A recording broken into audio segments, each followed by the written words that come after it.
Okay, folks. So this is a quick video I'm making right after my shift, my night shift. So these are three basic ideas that can help save your life before you start to conspicuously seek the truth or, I guess, pursue justice and help different kinds of people or many kinds of people out in the open in a public setting, okay? So the first thing you want to learn about is the Overton window, Overton window. Look up what that is and try to understand the scope of views that are permissible for you to share in public. If you happen to believe, hang on, if you happen to believe, say, unconventional things about whether, I don't know, modafinil should be generally available over the counter in small doses, or whether, you know, family initiated euthanasia procedures should be permitted, or, these kinds of things that are not common, then you want to be extremely careful about how you introduce them to the public if you happen to have a large following. Another thing you want to learn about is the ideological Turing test. This is a key aspect of engaging respectfully with your opponents, so you don't, kind of hyperbolically water them down into some kind of straw man that deeply dehumanizes and angers and embattles them all at the same time. And another thing you want to learn about is nonviolent communication, as it's expressed by Marshall Rosenberg and others who have developed his work. I apologize if I'm kind of stumbling over my words here. I'm rather fatigued. Work was a little bit exhausting. So once you master the Overton window, the ideological Turing test, and nonviolent communication, you will increase your chances of avoiding gratuitous threats to your safety. If you look at some of the unfiltered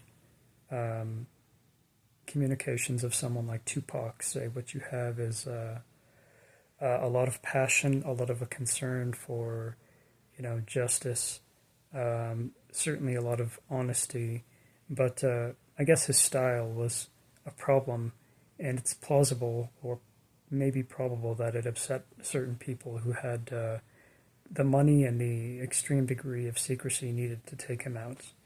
To this day, I remain uncertain about exactly who might have killed him. I don't know whether or not it was the gentleman who was exposed by a certain prolific interviewer.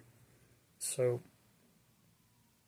there's a certain amount of decorum you need to engage with the public. If you don't have it, but you do have certain kinds of, say, innate forms of luck, then you can be as egotistical as you want, okay?